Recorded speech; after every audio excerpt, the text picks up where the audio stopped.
He was from the city of Cape Town. He's a member of the legislature currently. Peter Mare, yeah, at the time.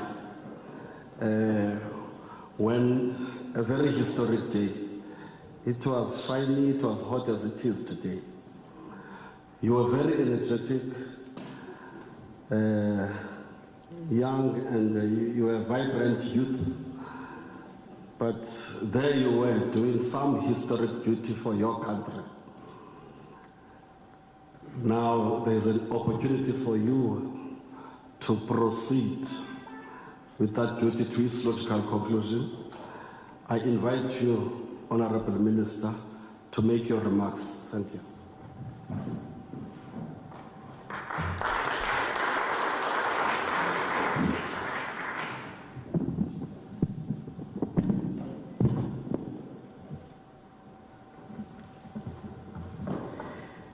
David President Mabuza, my colleagues, ministers and deputy ministers, Your Worship the Mayor and Deputy Mayor of the City of Cape Town, our representatives from the provincial legislature, the leader of the opposition who's here, Comrade Doug Moore, Honorable Hendricks, Member of Parliament who's here among us, and the councillors present, Bishop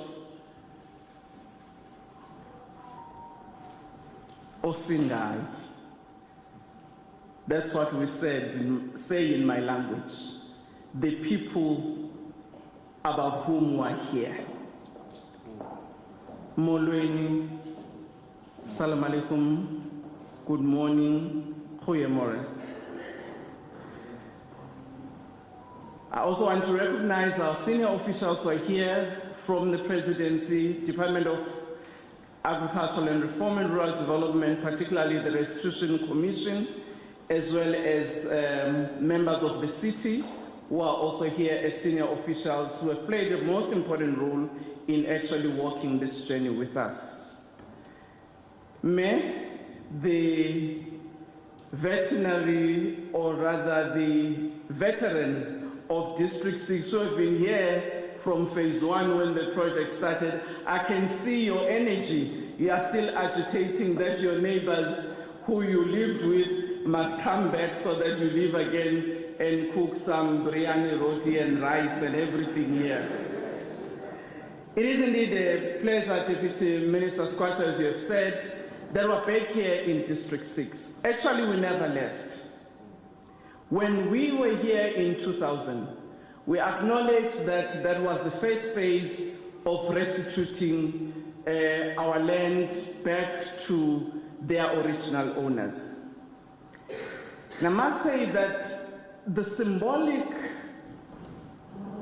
nature of District 6 is a representation, in essence, of the history of South Africa. The history of discrimination, the history of dispossession. How the indigenous people of our country were moved from the areas of their residence, uprooted with no notice, took the little that they could and dumped in the areas that were not the place that they were used to. Most of them got separated as families, as friends, as neighbors. And I think when we look at District 6, we think of areas like Sophia Town. We think of areas like Mkumbane in KZN. And many other areas of our country where when those areas were changed into cities, the people of color bore the brunt of being removed in favor of separate development and new cities. We know that we may not repay in any form or shape the loss you suffered, not only materially, but also emotionally. because this represented who you are, your identity. Deputy President, the community of District 6, like any community in South Africa, you had owners and you had also tenants and lodgers. And I want to appreciate that in working with you, while you understood those dynamics, but you appreciated that all of you had inalienable rights to land. And some of those permutations, David President, sometimes do come when we have to acknowledge in the restitution process that there were those who were owners and there were those who were tenants. Maybe tenants not because they wanted to, but because of the conditions at that time. So I want to appreciate this community for having acknowledged some of those dynamics that we have to work around. Deputy President, the story of District 6, like as I said, the stories of South Africans. One of the things that when in 1994, the Restitution of Land Rights Act was passed by Parliament, many people actually did not believe that what was done can actually be corrected. So when the announcement of lodging for the claims happened in 1995, some people were kind of like doubtful Thomases and said, can it really happen? So not everybody claimed. Others just took a chance and said, let me see whether it really can work. Others just said, let's wait and see. Unfortunately, that meant not everybody claimed between the period of 95 to 98. So those who claimed walked the journey and finally became the testimony to those who did not claim to that actually what the democratic state promised it would do, it will do. Our government, through legislation, all the legislatures decided that there would be a choice in terms of the restitution award. People can choose restoration of original land if it's still available, alternative land if original land is no more available, financial compensation. Others, Deputy President, because they had moved and started new life elsewhere, opted for financial compensation, while others opted for land. And in this particular case of District 6, we were lucky that even though people were moved, some parts of District 6 remained and was not, encumbered. The city and the province said, as part of their commitment to restitution, they will give that land to the claimant of District 6 for development. They would also walk the journey with us to actually make sure that they come back. And I think we need to give a round of applause to that. Even if it took us more time, that land, even if the city might have had needs, they never developed it. They kept it for the District 6 claimants. And Department of Human Settlement Minister and Deputy Minister, even in the first phase, did assist us with the necessary grant to those who qualified. Because I think it's important to highlight that fact. And the Department of Public Works, through you, Deputy Minister and Minister, you did assist us in terms of the transfer of that land from the state to the beneficiaries. One of the important things about today is that we're here, Deputy President, with the Inter-Ministerial Committee that you lead, whose responsibility is to make sure that our land reform process is coordinated, that the whole of us as government, local, province, and national, we can actually hold hands and make sure that we address the issue of land inequality in our country. So that's why all of these ministers are here with you, Deputy President, so that together we can see what more we need to do, particularly in phase 4, that we need to complete. Today's your day, David President. I don't want to take too much of time, but I just thought I will just give this brief history of celebration, because today it's a day of celebration. I know there are a little bit of challenges, but in the main, all the letters you wrote me last year, when are we coming back? You know, in construction, there's this thing that's called snag. So if certain things are not done correctly, you have to go back and redo. So that's what kept a little bit of delay beyond COVID. But I'm happy today that we've put that behind us. And now, as we saw symbolically, for 3 ladies signing, all of you will be signing to take ownership. David President, let me indicate that we decided that we're going to start with the elderly, because we recognized that majority of them are of mature age and they would really want in their lifetime to have set their foot in District 6. We are really hurt that some of them did not see this day, but a majority are here to witness it. And we hope that the remaining phase 4 of 954 units would also be completed in the timeline that we had set ourselves. One of the interesting things about District 6, David President, was that we have consulted with the claimants at every step of the way.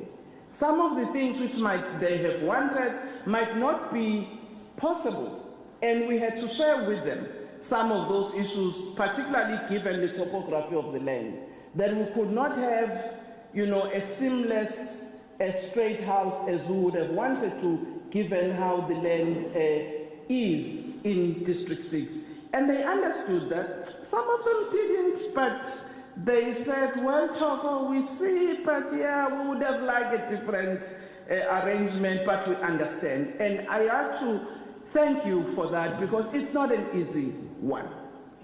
We may not get everything that we wanted, but I think what we've done today goes a long way to atone for the pain that you had suffered. And I'd like to thank you, David President, as the head of government, in terms of the leader of government business, to make sure that we're able to do what we need to do. And actually thank the ANC-led government for having committed itself that when we attain our democracy, we will address the land issue of our country, which was the basis of its formation in 1912. We know we're not yet there, we're still continuing. And I'd like to thank also members of other parties, because they've acknowledged that all of us as South Africa, unless we deal with this historical pain, we would not have dealt with issues of justice in our country. So collectively, as these 3 spheres of government, and I'm sure with members of parliament in both the legislatures and National Assembly and the NCOP, we'll really strive to make sure that not only District 6, but also we speed up the land reform process in our country. Thank you very much, Chairperson.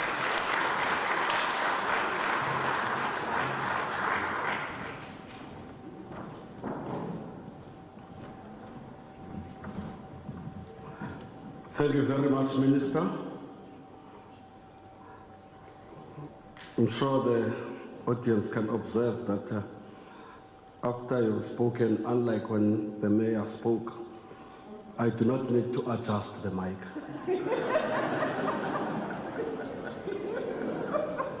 See, you know, the president of this country is very wise.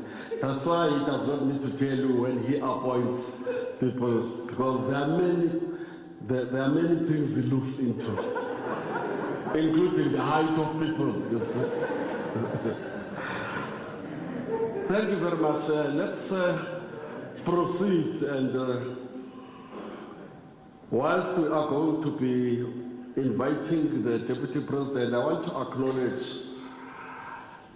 importantly, the presence of the people who have been in the thick of things here for a very, very long time. The trust, the working committee, the reference group, the civic advocacy group, and all of these groups. I think that we have been together with them, DP and Minister, when we fight and when we laugh.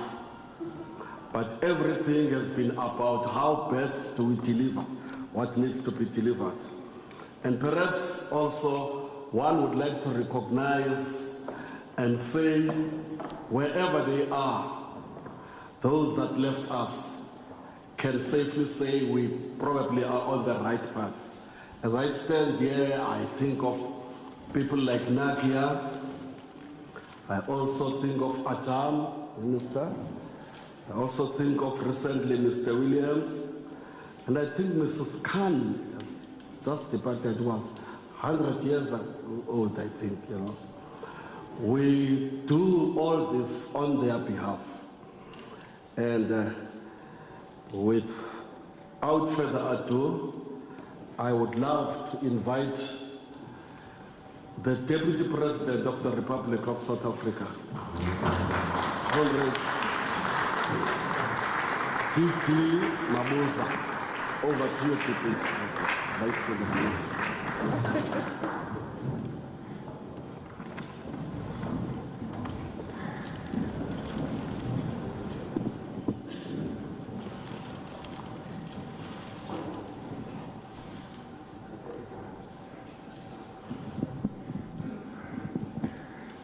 Thank you very much, Deputy Minister Squatch, Program Director.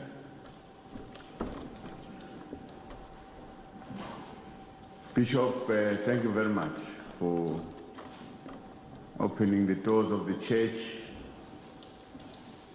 for all these people to associate themselves with God. Only for today, some of them.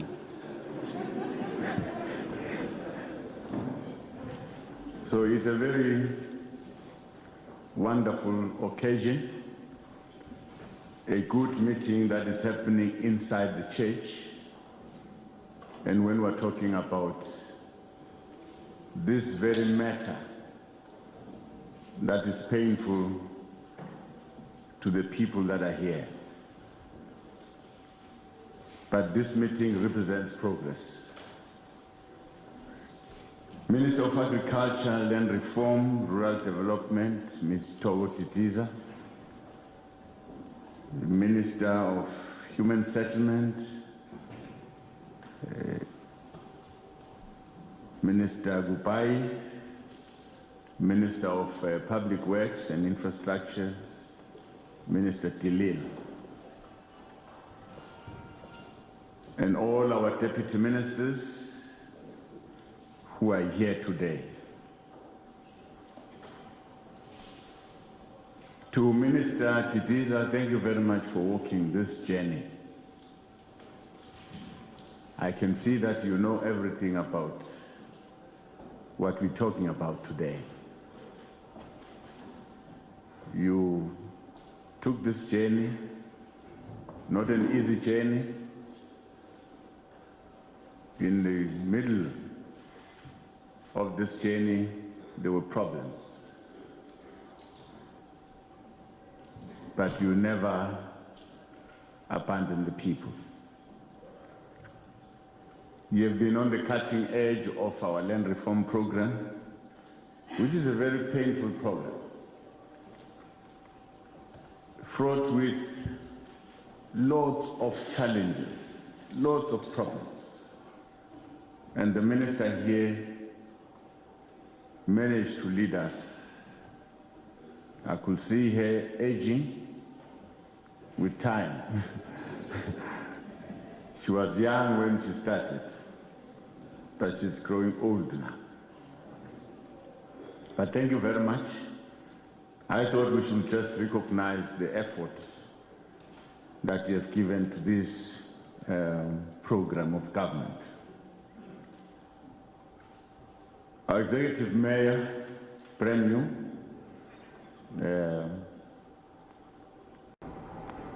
thank you very much for sharing this time with us, and Deputy Mayor. I'm sure at the end of the meeting we're going to declare how much we have in our pockets so that we move with speed. And I'm looking at the mayor, I'm looking at your pocket, I'm looking at Minister Titiza, I'm looking at Minister Bai, and everyone. Because what the people here want is for us to increase the pace. I can see some of the folks here are old, and that's an indication from our side as government that we must up our game. We must move a bit faster. And that we should do. Members of the provincial legislature of the Western Cape, members of the National Assembly, Honorable Hendricks, you are the one who caused this meeting to happen. And we promise that as the IMC, we will come, and we are here with you. Now, to the claimants, Honorable Hendricks asked a question in Parliament about District 6, and he raised all sorts of problems. And he was asking me that question. And I said, no, Honorable Hendricks, I'll go to District 6 to go and hear for myself. And we kept our promise. Here we are. To the claimants, thank you very much. To see you, can see some smile in your face, but there are certain questions that are unresolved. But the smile that I've seen in your face today, in the morning, it's good to me. I'm happy. That means there's work that has been done, and you can see for yourself, you appreciate it, but there's still more work to be done. And we are going to walk this journey with yourself. Our officials, distinguished guests, ladies and gentlemen, we are meeting today, this morning, in this historical piece of land, District 6,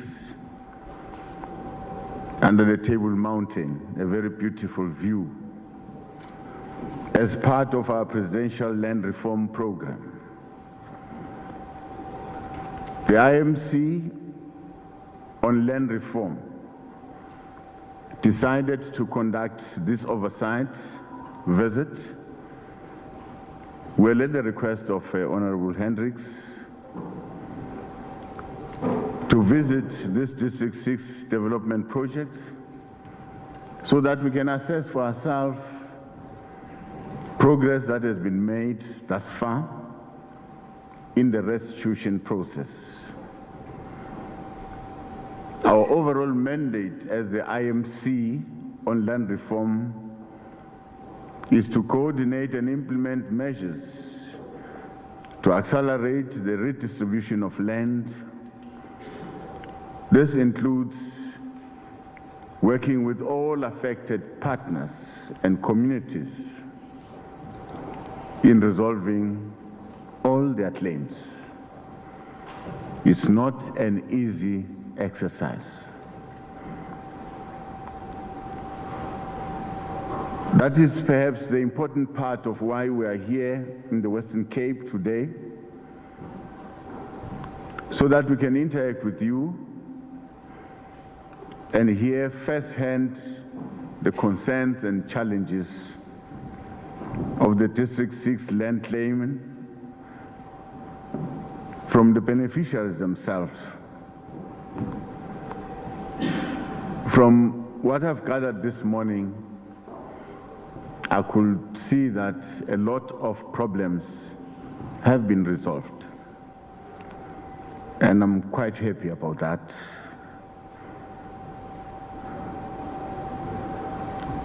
To those families who were forcibly removed from this area at the beginning of the 20th century, when forced removals and marginalization of affected communities took effect, we're saying to those communities, one day your dignity will be restored. A journey of 1,000 miles begins with 1 mile. I think we've covered some distance. I'm aware that we've lost some of the claimants along the way. But we can assure you that we are going to reach our final destination.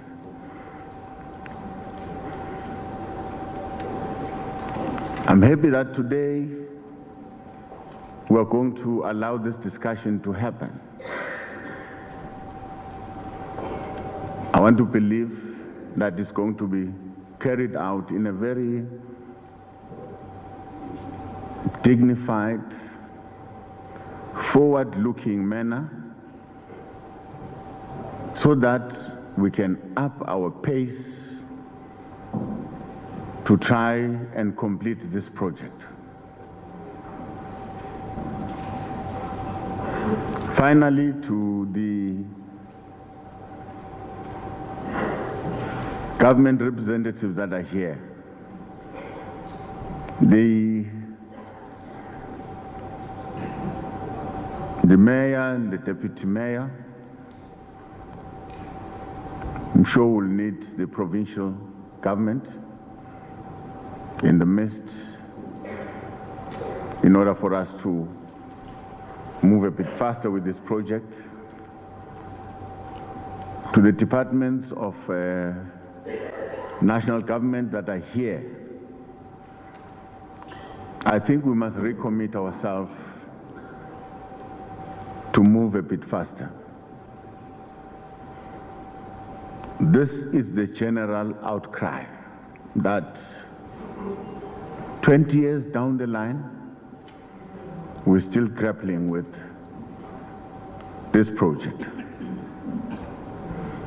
I think that is the essence of the outcry.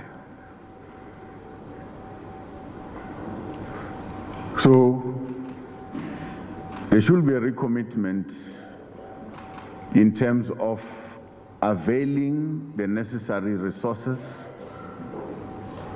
to be able to move forward. I want to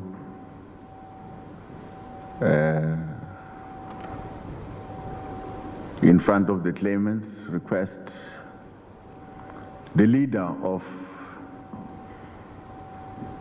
this project, the municipality, the metro. Are we able to put money, commit money to this project? Honorable, Your Worship, the Mayor,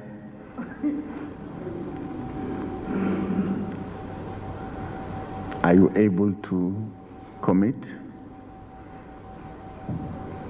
Mayor say, come. Come.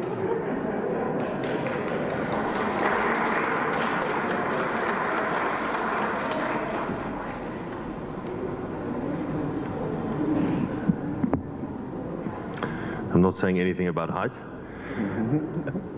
Mr. Deputy President, that is a very, very sneaky means of negotiation. That is negotiation by gun to the head, huh? Yes, yes. I said earlier that it's the miracles are the bishop's terrain. not the mayors. But the commitment that I make is that, and I hope that this is the commitment from every one of us, DALRAD is the developer here, the lead department. We play a role with planning and safety, and all of us, I hope, will commit that every single obstacle that we can remove, we will remove to make sure that this goes as quickly as possible. And even while I have been sitting here, the DALRAD team have already been SMSing me to say, can they set up the first meeting? So we will do that.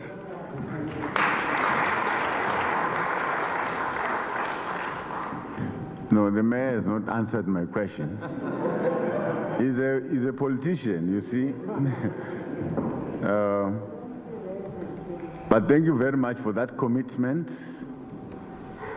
I'm sure you're going to spend 1 or 2 cents in the project going forward. But standing here, we can't quantify exactly how much.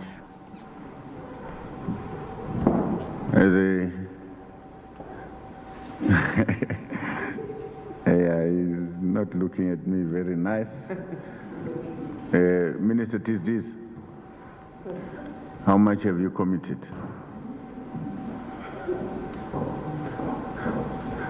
Deputy President, I may not give you the exact figure, but we committed that all the 954 units we will complete.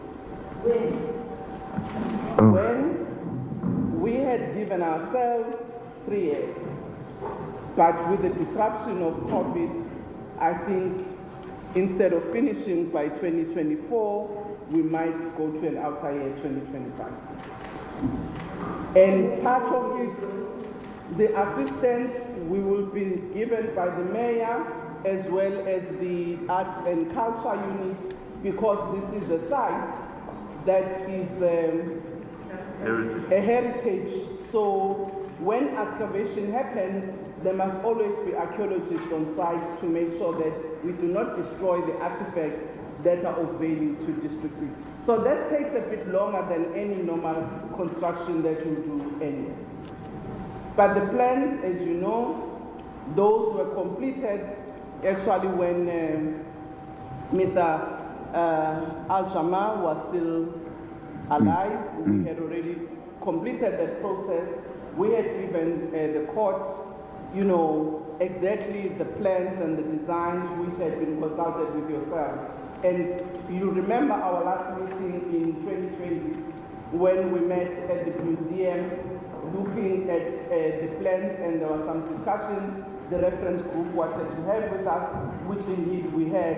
So, David President, for us, really, if it was not for the disruption of COVID, we would have moved far with the construction. Thank you very much, Minister, for that report. Good progress. 954, quite a big number. And I'm happy that in a space of 3 years, we'll be in a position to complete it. And I'm sure you'll accept this commitment. We're making this commitment. We're going to come exactly with the timelines, but it will be within that space. And I'm sure the minister, for this coming financial year, they've budgeted money to continue with the construction. Now, I'm roping one other minister to put money. One other minister. Minister Kupai, please, I'm relying on you. From outside, we can look at bulk infrastructure still extension. Yes. We do provide the USDG, which is a settlement grant, to the city of Cape Town. We can bring funds specifically for the District 6. Fortunately, I do sign off the business plan for city of Cape Town. So by the time Mayor I sign, we could agree on the amount that we can allocate to the District 6 for bulk, where there's extension of this area. Additional. Yes, additional.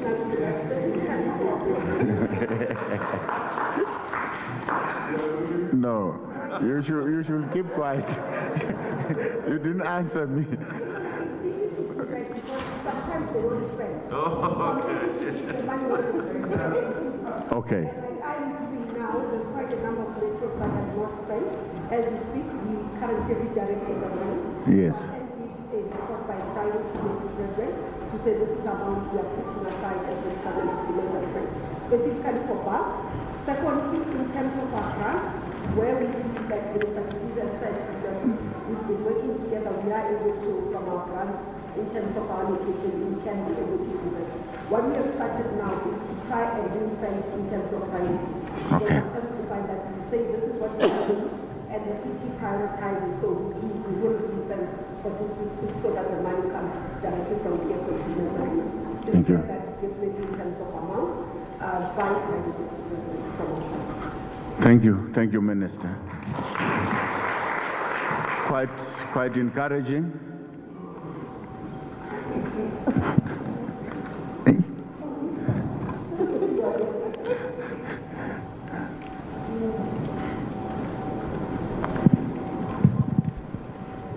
Thank you, Deputy President. From the Department of Public Works and Infrastructure has got to do with the land. And there were land swaps. So the land from CPUT to the Department of Rural Development was completed in November of 2020.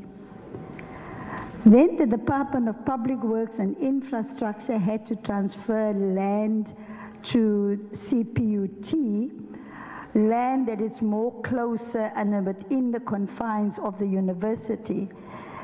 And on the 13th of May 2021, DPWI gave the power of attorney. We signed all the documents, and CPUT appointed a conveyancer to transfer the land. So if they are here today, Deputy President, I think CPUT must tell us how far are they with the conveyancer that they have appointed to conclude the process of transfer. So that is as far as the land is concerned. I do know that, you know, there might be at a later stage, we might get some more claimants coming forward, and many have been asking that in the event there's another open window for people that have missed the 1998 deadline, will there still be land left in District 6? But we are working closely with the Department of Rural Development on all the land issues, and I will certainly take it up with CPUT so that we know exactly the hectares of land available for the restitution purposes, and we will be able to report to you in next week once we have met with the CPUT exactly when the process will be done. Thank you, Deputy President. Thank you. I'm sure, Mayor, you'll be able to also acquaint yourself with the piece of land that we're talking about, and probably make sure that there's land available, working with the Department of Public Works, Agriculture, Land Reform, to ensure that there's land available as we move with this project. Thank you very much, Ministers and Mayor, thank you very much. To our claimant, this is a commitment that we're making as government. Just to assure you, these men and women, I know them, I've worked with them. There is no sense or element of doubt in what they are committing here today.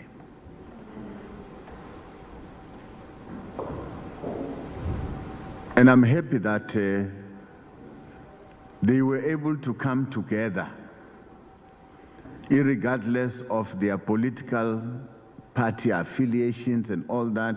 They're in one room, they're focusing in this project. This is very good. Very, very good. This will give the claimants an assurance that government in its entirety will respond. We're quite aware of the pain that you have suffered all these years. You have been waiting for your dignity to be restored for a long time. That we know. When we look at you in your eyes, we can see the pain. And we can feel it. But we are here to say we are not going to abandon you until your dignity as a people is restored. Well, we won't be able to restore everything. Certain elements of your life, you have lost it. But we'll be able to take you back in the space where you were, your ancestors were, but things have changed. It's no longer the District 6 that you know. It's something else. I hope you will find a way to reconstruct, pick up the pieces socially to make this place a livable space. For your children, for generations to come, walk this way with government.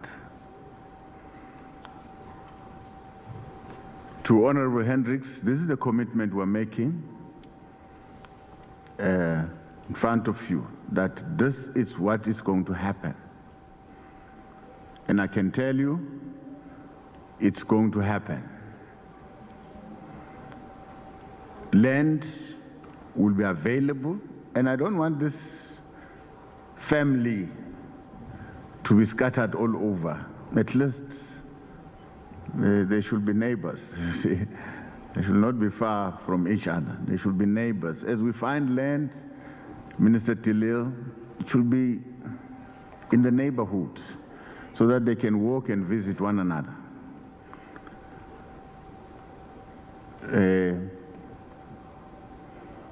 I saw some places where you can come together, have your own meeting,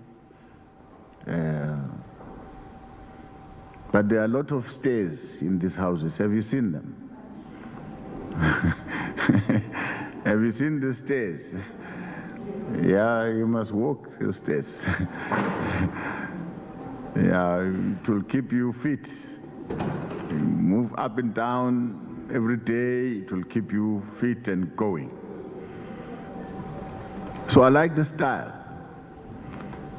You've got very beautiful houses, flats, and I'm sure you're going to enjoy them. Some are going to be going into their flats as we live today. What a milestone. 1 or 2 people will receive their houses. How many are going to receive their houses? How many?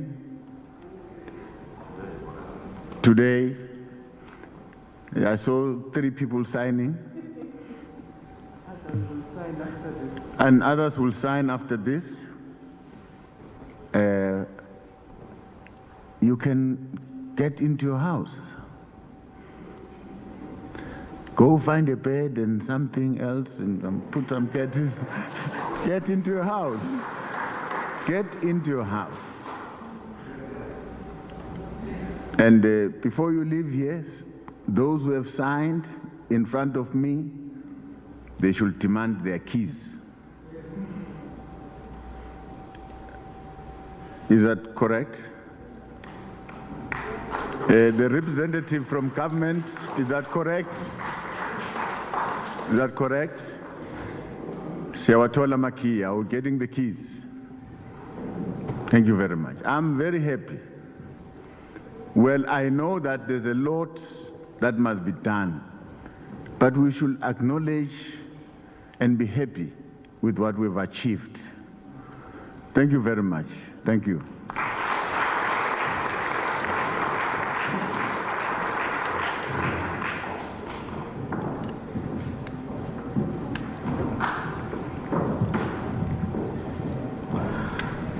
Thank you very much. Thank you very much, Minister Dilil. Thank you very much.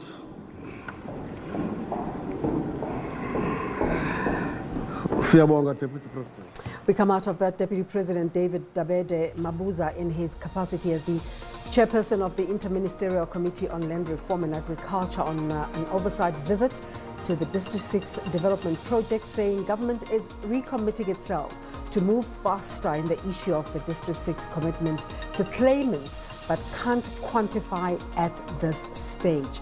The Inter-Ministerial Committee coordinates and implements measures to accelerate the You know, Deputy President, we're going to now go to a claimant and beneficiary. I'm from Gugulethu, Deputy President, here in Cape Town. I started my schooling in Gugulethu, Sub-A, at a school called Kolani Lower Primary School. I proceeded to Zingisa Higher Primary School. And then I proceeded to Fezeka High School. So the one up. It's only after completing that I then went to study somewhere else. Now, during those times, we did not know, you know, we was a child that did not know about District 6 and, you know. So I was in a class there. And we used to see some people, I think there were two from the same family. Their surname was, what was striking about them is, one was a guy, he was a very handsome guy. And the other one was his sister. A very beautiful lady. And yeah, maybe that's it. And I never had an opportunity of knowing their mother. So I come from this area called Section 3 in Gugulethu. And NY 148 is in Section 3. So today I'm proud to have witnessed the giving over. I saw their mother for the first time today, Umamu Potomani. Now, in our tradition, I can't say to an old person, stand up. But I can say to the son, I think it was a class before us, Kaupala Mutlegas.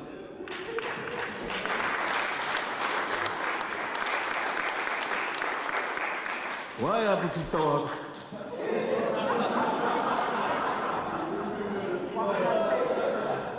I'm looking for his sister.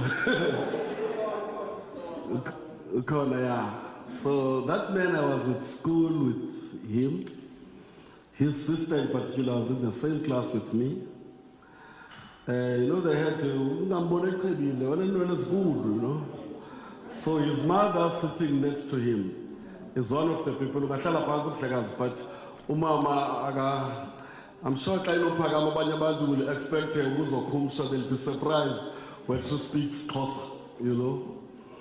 So, andifuna ukusokolisa umama. Uyakwazi uphakama mama? Oh.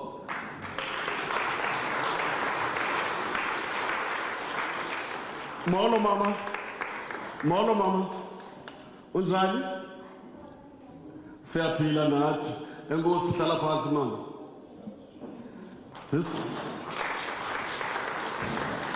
This is how exciting a new country is. People coming, I'm just repeating what you were saying, from all walks of life. And we are proud to be here today. Now let us invite the people who are not visitors to this area like us. Abantu bento njengobuchilo minister. And I want to invite Marjorie Elizabeth Davids to make her remarks. Mageza.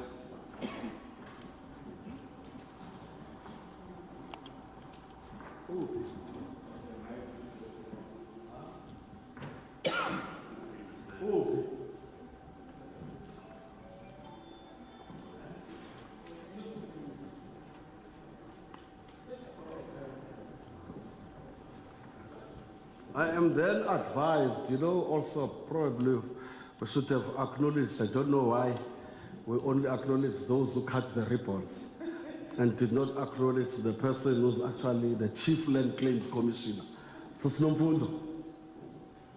Yeah, she's the one who's restituting, She's saying that perhaps what we should do is to allow people to speak now, so that they speak for themselves, and then there will be responses. And I can immediately do that. And I know the people of District 6 are not going to fail us. They will not be shy to stand up and say something. Over to you.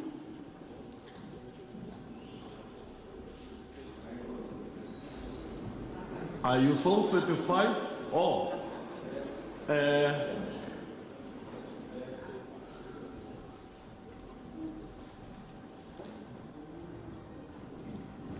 Deputy President, my name is Rashida Ridley Okaida, and I would love to have a minute of silence for Anwar Nagia, who started this process.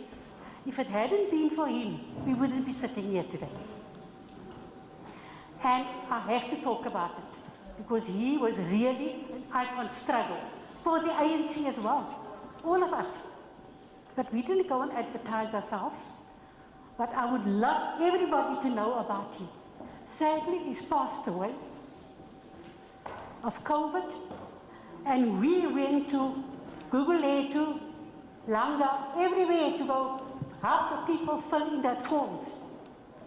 We didn't sit back and do nothing. This is what the trustees, I was one of the trustees of District 6, the first lot. And I remember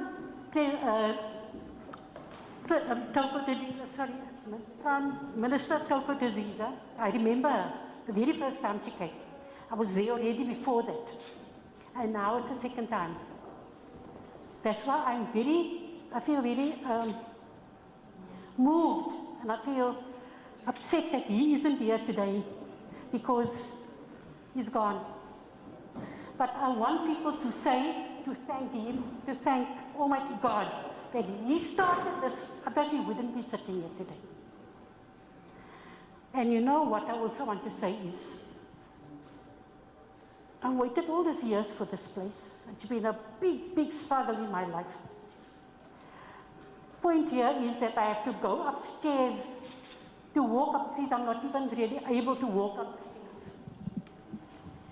I don't know who decided to put stairs for old people. Old people like us. We should have had a ground floor place where you could just walk in. Now that is the big struggle. So when I move here now, I'm going to stay there until I die or somebody carry me out. And I've got mobility issues, I don't know how. Anyway, thank you. Thank you very much, thank you very much.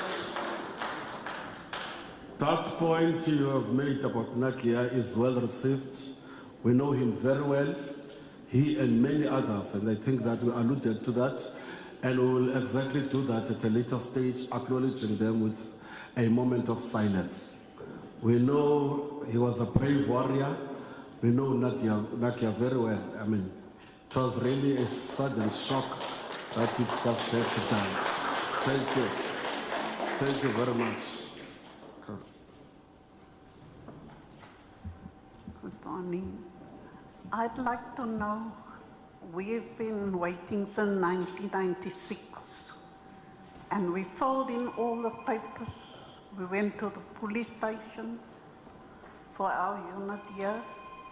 I got the number 73.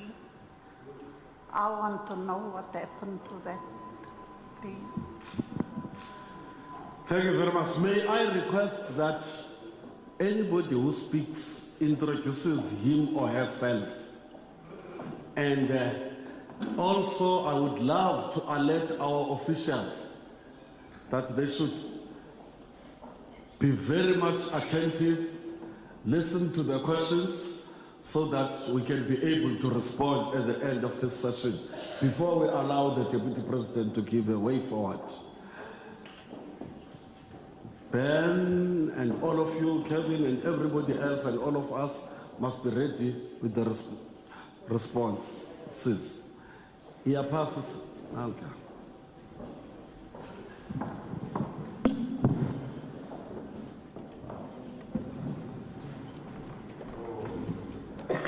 Hi, just greetings everyone, all protocol observed. It says there, our land is conquered, where in fact, our land was conquered. I speak on behalf of the District 6 Advocacy Committee, and it is a notable fact, thank you Minister, as you have mentioned and acknowledged previously the engagements that we have had. In 2007, our organization went to court. At that time, it was Judge President Fakili Bam. We were then referred to the department to negotiate. Inconclusive negotiations up until date. You will see swaths of land and gentrification happening within the city. You see land that has been developed in District 6, where claims of property owners have not been settled as yet. There is a distinct difference within the Act. The Act is the legislation. The framework that emanated out of that was the 42D agreement. That 42D agreement has prejudiced the rightful landowners to District 6. People who have title deeds. And this is a serious situation that at some point between the Commission, the Commission on the Restitution of Land Rights, as well as the City of Cape Town, and the District 6 Beneficiary and Redevelopment Trust, that needs to be reviewed. We will not stand, it's 15 years that we have been knocking on the doors, and we are back, and we want that review to happen with your instruction. Thank you very much.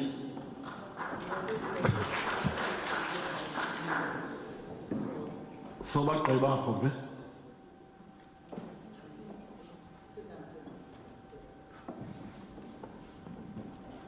Morning, sir. I am 80 years old. I had an open heart operation. Both my legs, I can't walk properly. My son had to carry me up the road now this morning because I cannot walk up that hill. But the thing is, I'm waiting for 25 years now. Waiting to come home. Why must we, wait so long to come to the place where we were born? I've been sick for 3 months. I got out of my sick bed to be here today. But I would really like to come back to where I was born. Thank you.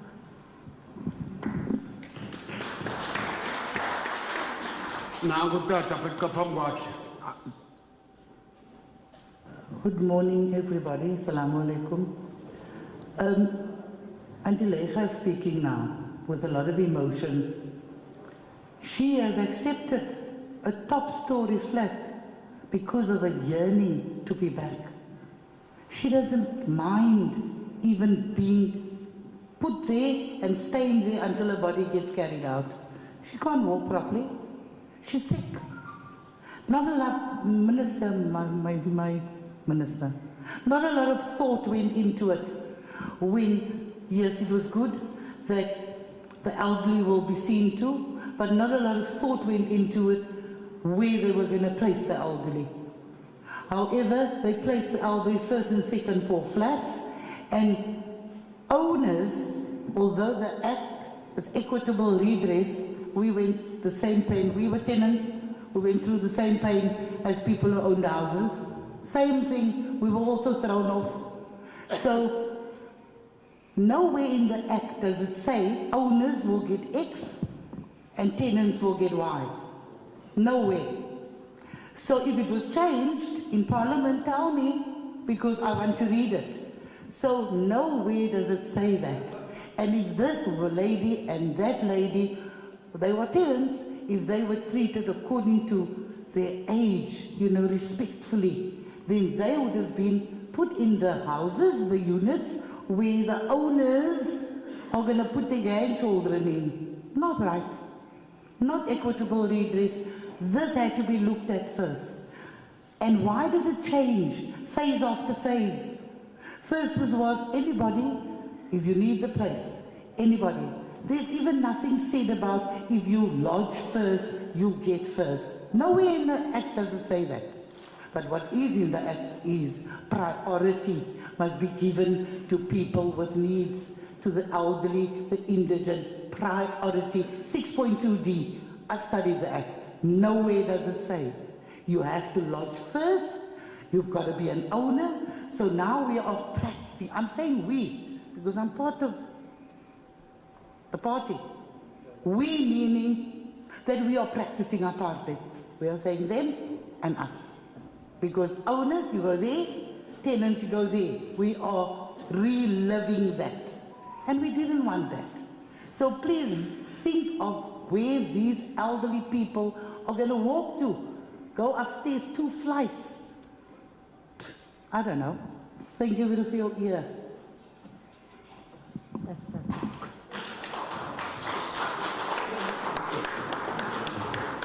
Thank you very much. Kuzawufuneka undijonge ke ne? Kuzawufuneka undijonge because kube ndibothini kubani. Thank you. Good day, Deputy Minister Kwasha, Minister Mabuza. I represent a group called the District 6 Working Committee. I guess government would know exactly who they are. Yes. Because this is a group representative of all those people that failed to meet the deadline in 1998. So we are claiming, we are people that claim, that tried to stake our claim after 1998. And during, I think it was 2000, I'm also a person that grew up in District 6. I lived all my life here. I'm back here. I have a good history of what's... I'm 72 years old. I grew up in the struggle. I went to a school called Trafalgar High. I was in the same class as the Honourable Judge Desai. My late father worked for a firm of attorneys called Snitcher and Company. He was a mentor during that period to the late Dalawama Esamusa. And I have a recording, I have a letter from the Minister of Justice at the time when my father passed on,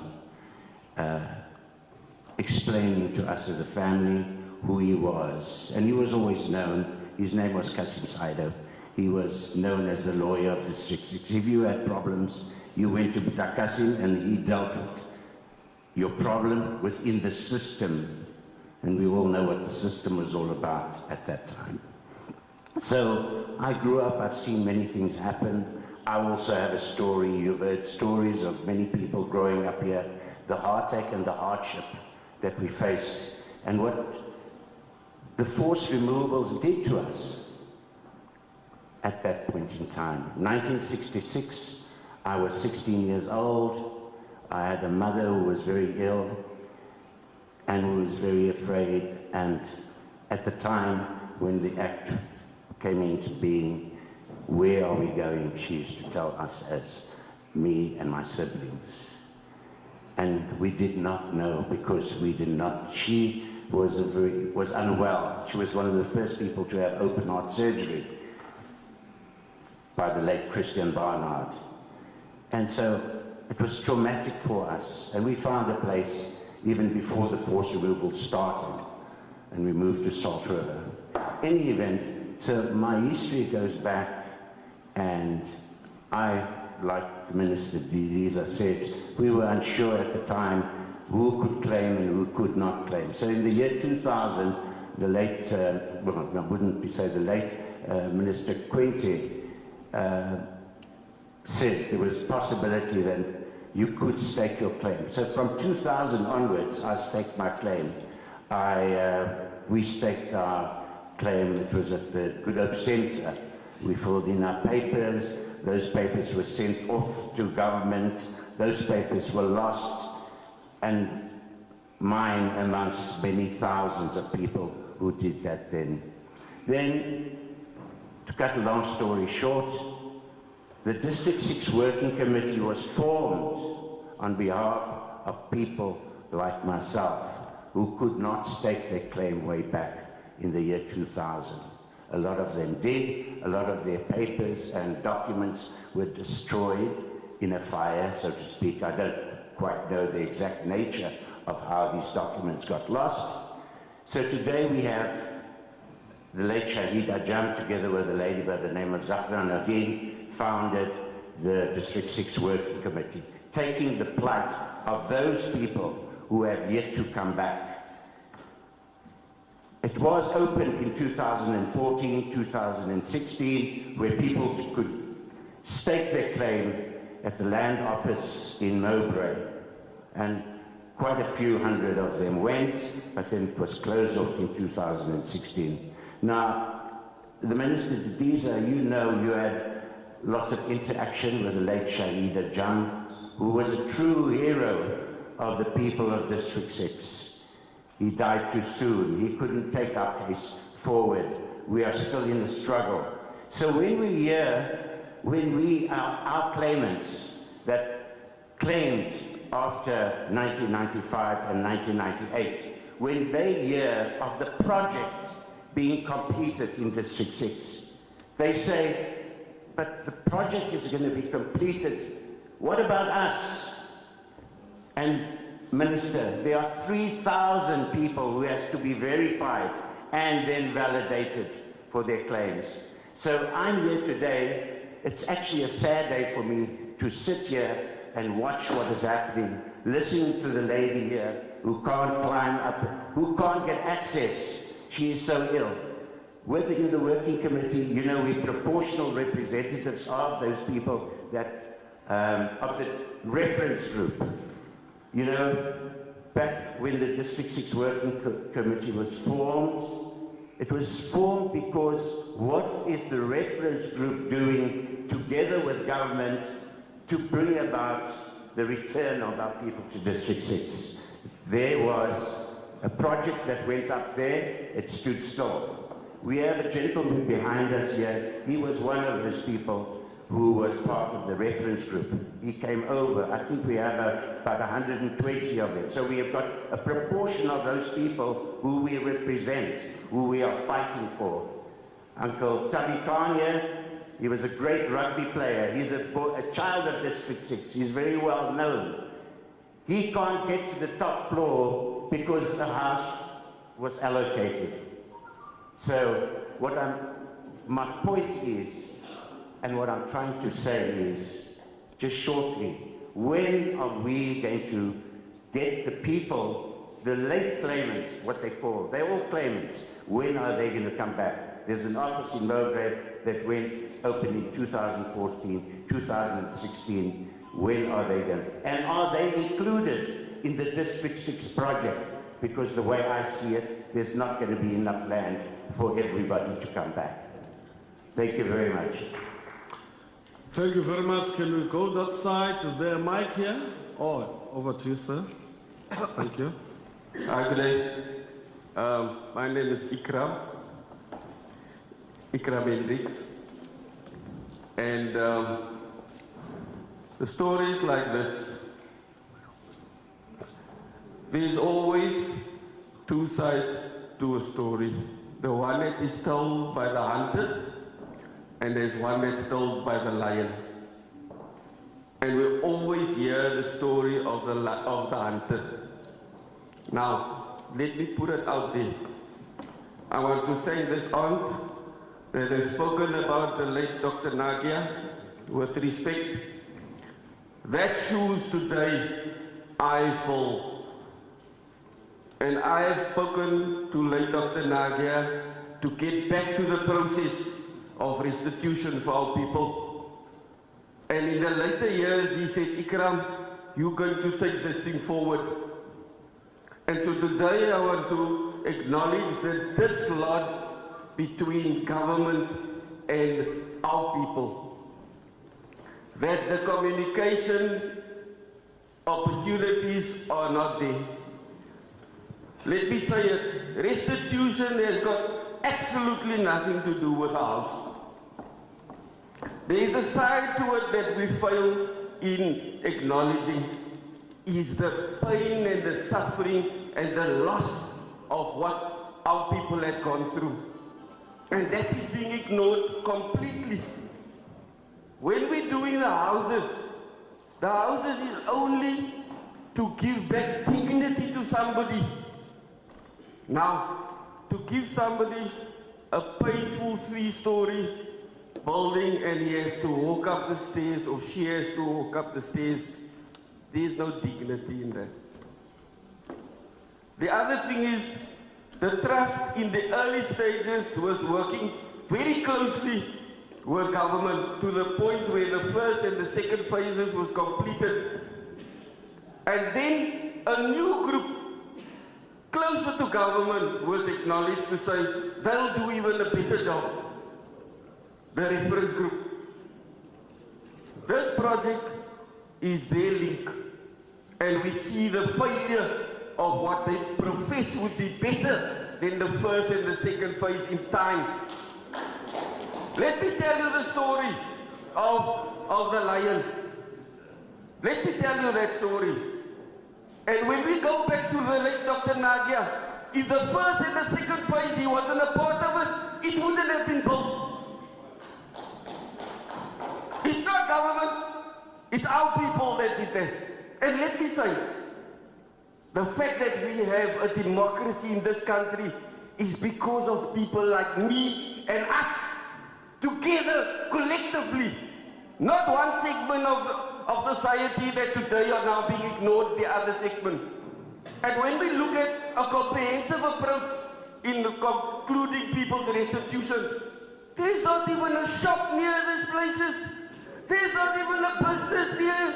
There's not even an opportunity for these people to grow, to say, I'm going to grow my children opportunity into this, that, and the other. So today I want to acknowledge that there is a dislodge between government and the real activists, the real people on the ground that's sacrificing their time, their money, their health, and everything for the restitution of a community they come out of. Let me tell you that story today. Because I come from this community as a 7-year-old. I went to 3-4 different schools. In my primary school, I can't even remember a true friend that I had through my ages.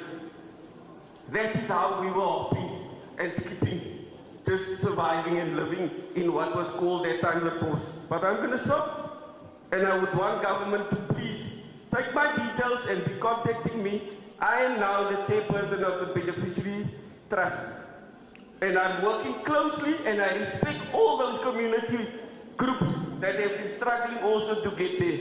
And when we see that the city is sending out emails on the spatial planning of the city, we thank them for that. But there is definitely still a dislodge in how we're going to look at what District 6 will look like in its full entirety. Thank you very much. Thank you very much. That was the last speaker. And we will now thank you for your comments. And we will now get responses from the comments that have been made. And immediately after that, we'll have to proceed with the Deputy President giving us a way forward so that we are able to proceed to other activities for today on a very busy day. Let me start as Ben Mars prepares to come forward. Let me start with the request, which will be a moment of silence for all those, Nakia and many, many others that perished. Those that are able to stand up may, those that are not can just keep quiet for a moment.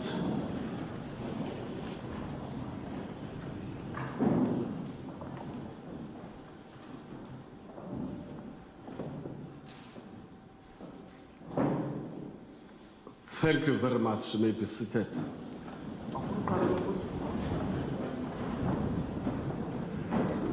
The first person to respond in whatever order would be the Chief Land Claims Commissioner. Sisnofundo Kroko Koboto, over to you.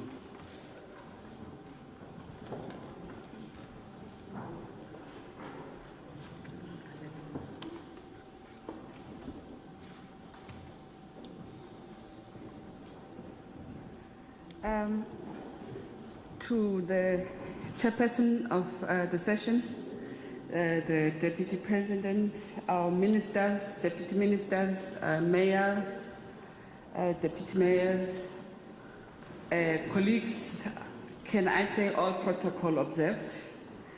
I am going to try and answer the questions, and I will try to do so in no particular order. Perhaps if I were to start with the issue of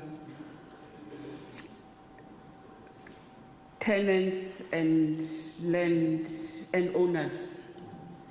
I think that the reference is made to the legislation, which is the Restitution of Land Rights Act of 1994.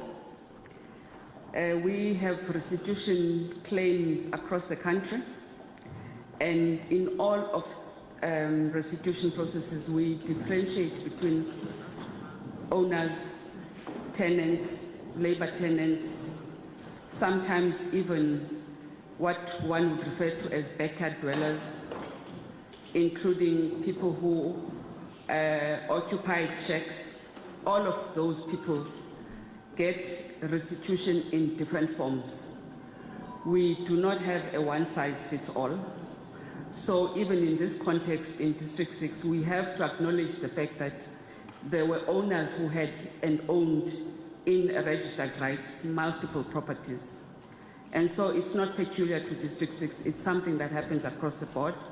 There is case law to that effect, where the courts have guided us on how and what to do.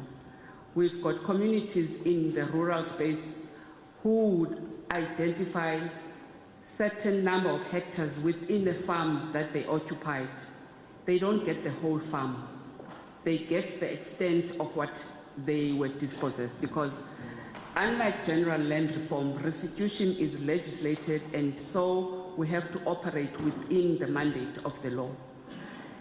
If a family has lodged a claim in the CBD of Cape Town, whether it's Constantia or wherever, if the property is still available and is restorable, we do evaluation and we have to acquire. So in the same context with District 6, when the claim was settled in 2000, it is the community themselves through the District 6 Trust who opted to collectively build back on these 42 hectares. So what we are doing as government really is to try and assist the beneficiaries as best as we can to be able to return them back to District 6. We acknowledge that we can never redress 100% the pain of every claimant around the country.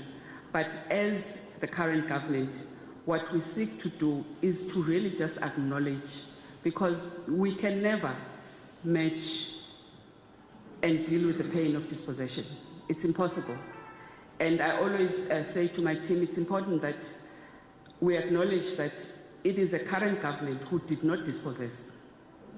It is a current government who did not dispossess, who is making the reparations. And so to the best of our abilities, we might make mistakes in the process, but we've engaged with the District 6 teams before we built phase 3, for 2 years, interacting with them every Friday to try and get to where we are now.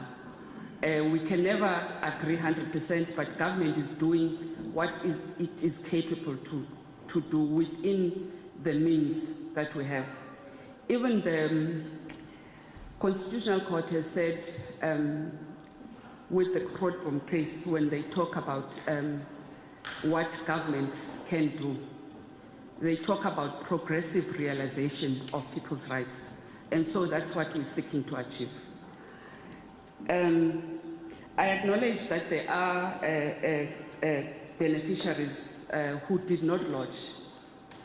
And there's legislation that reopened in 2014. The Restitution Act was amended to allow for reopening. And yes, we acknowledge that there were about 3,000 people who are from District 6 who then lodged. And I think we have communicated that the Constitutional Court then interdicted the Commission from processing any of those claims that were lodged then.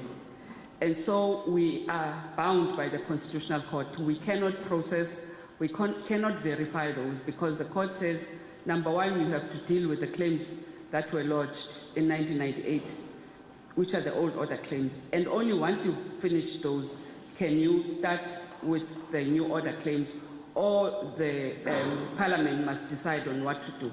So we are aware of that, which is why, if you were listening, the Deputy President spoke about how our ministers, including Minister of Public Works, can potentially assist with availability of land.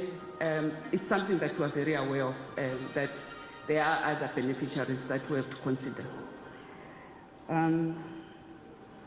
We acknowledge the District 6 Trust, and we acknowledge that they are the ones who started, as I've indicated, that it was a decision of the beneficiaries themselves to collectively build on their own. We only got involved in 2012 when it appeared that there were conflicts in the community around how development should progress. And so we really were coming in to assist, and the reference group was appointed as a grouping in an open forum where there was a community meeting. I think it was at the ICC, and it was agreed that they would help in facilitating and coordinating with the state on the development of District 6. We have every step of the way been communicating. We send out SMSs, radio communique to update the communities, but we will continue to do better. We also acknowledge that COVID did create challenges, but we are continuing to ensure that we try and communicate with everybody concerned and provide the relevant information for the various groupings that are affected. I think I've covered most of everything. Thank you very much.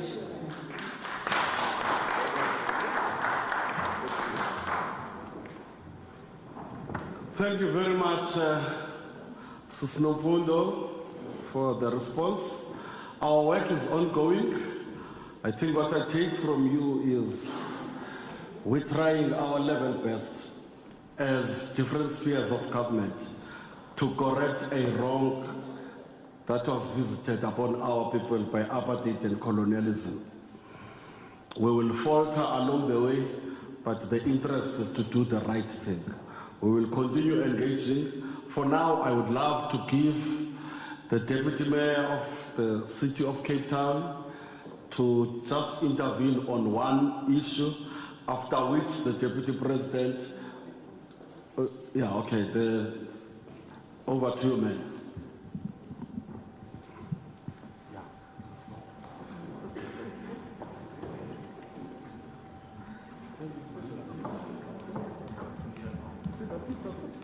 Thank you, Mr. Program Director. I think what we're asking for is reparation. And I think you alluded to that what was wrong must be fixed in a manner that is satisfying to those persons to whom the wrong was done. And I wanted to make that comment as well, but Program Director, I want to respond to the comment about it's a lot more than homes that need to be reclaimed. There were businesses, there were public open spaces, there were lots of other areas that we have not had sight of when this process began. And I think as a City of Cape Town, what we call the public realm study, it's precisely our intention to engage with the claimants and to ask them what was there then and what should there be now. And that's why your input is so important as well. So if a business was in a particular street, let's then list that in our local spatial development framework so that you are satisfied that the reparation that you seek is listed in our legislative processes as well. And so I just wanted to make that comment, Mr. Program Director, because I think it's an important process. We have one more workshop that we have, and I will be attending that one, where we again ask input and we'll release the final LSDF, Local Spatial Development Framework, for further comment, and then of course a document that you've been part of, and we ask for you to list, because I was not staying there, and most of the panelists were not staying there, but you were staying there, and hence your input is of critical importance, so we listed in our legislative framework. Thank you, Mr. Program Director.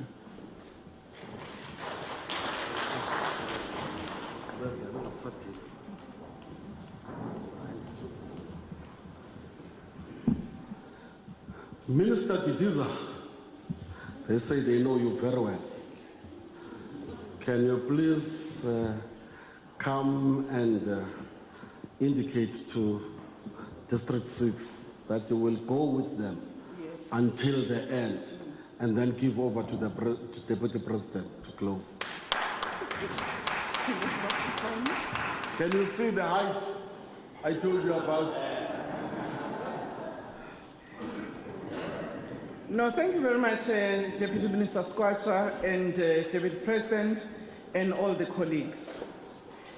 And I really hope that the engagement today, Deputy President, short as they may be, should act as a lesson for us as District 6 claimants about the unity of purpose. Because without that, we actually pull ourselves asunder. You know, when we started the process, as the other participants have indicated, all of those who claimed between 1995 and 1998 tried as best as they could to mobilize and engage claimants. It was, Deputy President, the claimants themselves who formed the trust, which was led by late Nagia and others who are still alive. This community worked with government in the settlement of the claim. And I must say, Deputy President, in terms of our settlement agreement, that initial grant that government gave to the claimants as part of Section 42C was actually put to use in the development of the first and the second phase. One of the things, Deputy President, that might not have been said is that part of those resources went towards the museum, which was really aimed at making sure that the history of District 6 is recognized and it's kept. And as claimants themselves know, rebuilding and reconstruction of a society is not an easy thing. The trust started with the first phase, which completed 136 units, which are there, the ones I showed you. They were built by the trust. Now, I think it's important for us as the community of claimants of District 6 to acknowledge that effort of those representatives among ourselves. And I think part of the challenge was, as it happens in any home, when there's a bit of anxiousness, you then start to say, maybe let's look for someone else to take on. And this is how the reference group came into place. And I just want to indicate, David President, in front of these claimants and everyone else, at every step of the way, when we were invited in as government to assist in order to conclude the remaining, residences, we worked with the claimants at every step. Even now, on the allocation, yes, your houses may not be on the plain land because of the way the site is. That's why we had to find a way of split development such that you can have access on top and access below to compensate for the type of land that we're coming back to. And even on the allocation, David President, the government did not do it alone. We worked with the reference group in terms of that allocation. I just think it's important for us to put that up front. And it's not like somebody else decided that you will do this or you won't do this. District 6 community know that it's one of the communities that at every given point we actually communicate, consult, and even when one of the groupings took us to court, we still said, as government, we will have to work with our people all the way. And we did not only bring the working committee who took us to court, we brought all the claimants to make sure that even those that are not part of the working group, they are aware of the developments and what is happening. With the respect on the owners, my sister there is gone. That process we've been engaging with to find a way of how we deal with the issues of some of those people who were the owners in District 6. They may not be able to get the land as it were.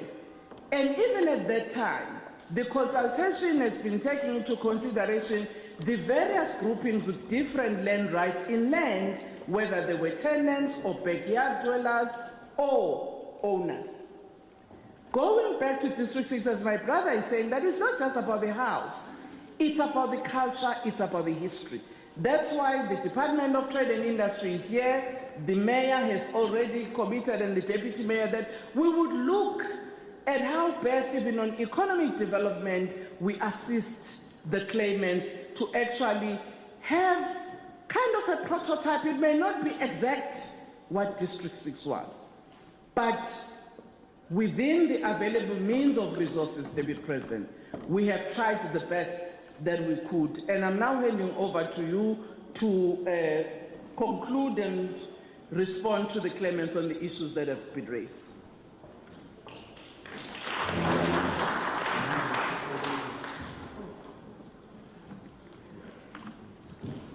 I'm sorry for doing this, Minister. I think there was probably an oversight. Just a minute to the person who asked the Deputy President to come here. Honorable Hendricks, Your Honor, over to you, sir.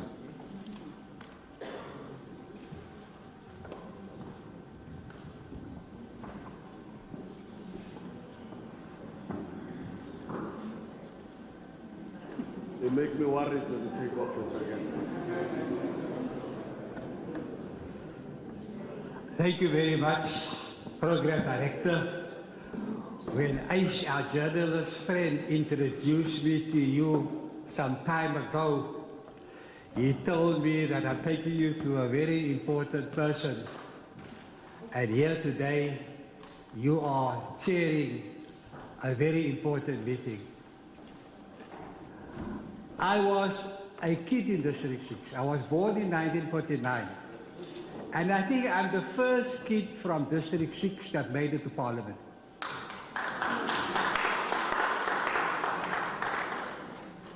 In Parliament, I asked the hard questions. Whenever I had the chance to ask a question to the President and the Deputy President, and then sometimes I slip in a supplementary question to the Deputy President, and he tells me that's off the topic, because I brought most of the concerns that you raised here to Parliament. I explained to the Deputy President that for 22 years, the 60,000 residents that were forcibly removed from District 6 and the houses were demolished, that they need reparations. And the reparations that was given to them was this 42 hectares of land. I don't know where the city could give the land of the residents of District 6 to the District 6 people. I can't understand that. I want Mr. Deputy President to refer you to near Sun City, where a certain tribe got their restituted land, and they were settled, and the rest of the land were platinum mines. And the beneficiaries that were disadvantaged today benefit from dividends from this platinum mines. The Solomon's family, they were about 100. When they got the land back, there was a shopping mall on the land. They are getting the rent of the shops for the benefit to ensure intergenerational wealth. Where is the intergenerational wealth that will be the reparations that the 60,000 residents of District 6 and the first and second generation offspring, the only generational wealth they will get is the remaining land in District 6. I think about 2 or 3 hectares are used for housing. The others must be used to create intergenerational wealth for the residents of District 6 and other issues like the claimants who were late. I feel that every resident that was removed forcibly from District 6, and if they're not alive, their offspring must return to District 6. All 60,000 of them. Now, we didn't have 42 hectares of land, we had 90 hectares of land. And some of the land, according to Anwar Nagia, was stolen, like the Technicon stole the land. And he said that one day you will bring down the Technicon brick by brick. That was Anwar Nagia's words. Because people were just using the land that belonged to the 60,000 residents that were forcibly removed. Honorable Deputy President, you were very brave in Parliament. I suppose Deputy Presidents are brave, that's why you are a Deputy President. And when I explained to you that the intergenerational wealth that we lost out since the Minister of Land Affairs in this year signed the 42 hectares, just imagine that land was productively used. And we have the Deputy Minister, the former Deputy Minister of Small Business Development here. She will give us a long list of opportunities on how we could have used that land to create intergenerational wealth. I was a kid in Rochester Road, and I'm going to ask Professor Harun, who wrote a book on the history of District 6 since the Group Areas Act. Deputy President, if you mind, can Professor Harun give you a copy of the book, because I'm going to refer to the front cover. On the front cover is Rochester Road, Deputy President, where I lived, and where my mom had a safe house, and I took the relatives of those on Robben Island who visited from our house, and I took them to the docks, and I got them to the ferry, and they went to Robben Island. And the kids of District 6 also assisted us. To the left of that road, Judge Fikeli Bam was arrested and got 10 years. In that same street, POCO had their first march when they were formed. On the right-hand side, Dr. Archie Bafeji was arrested, and he had a document telling the people of Cape Town that the chiefs that he visited have said they will support the armed struggle. That was just one street in District 6, so that's why District 6 is the hub of the resistance. It was disastrous for 60,000 people to remove. You can see on the TV screen in Ukraine what was happening. That was happening to the residents of District 6. But worse than that, that was bad, but worse than that is the fact that people had to wait 22 years. And for me, that is torture. We were tortured for 22 years, and that is unacceptable. So to conclude, I was given 10 minutes, but it's fine if you cut my time. In Parliament, I only get 3 minutes, so I'm happy with the time.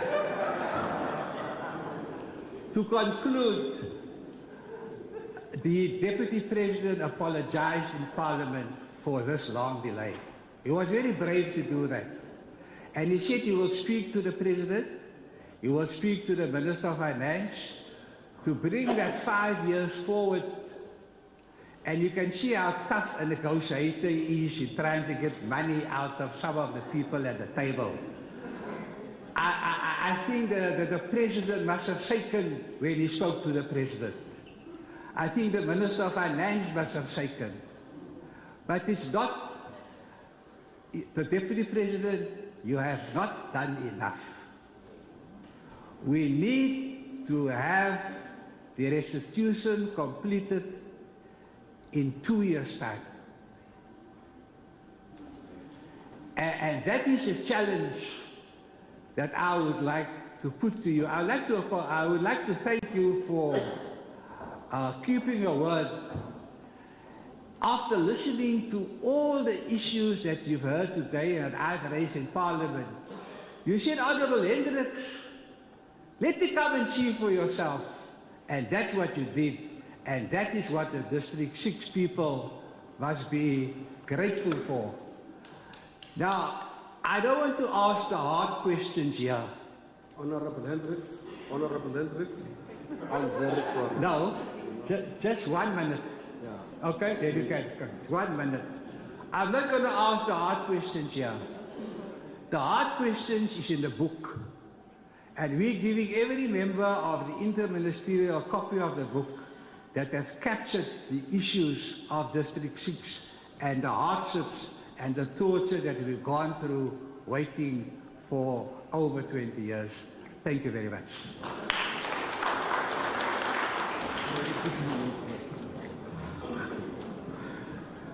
Thank you very much. I created the problem. Thank you very much, and over to you, Deputy President. Well, thank you very much, Deputy Minister. Well, it's a good problem. It's a good problem because in this process, Deputy Minister, you must allow the pain to be vented out. It's part of the healing process as we move. And those people who were dispossessed land should be heard. At times their stories are winding, but very important. Because in that way, you are on our road to healing. And listen here. Talking very polite, and I had some voice up, voice. Well, it's normal.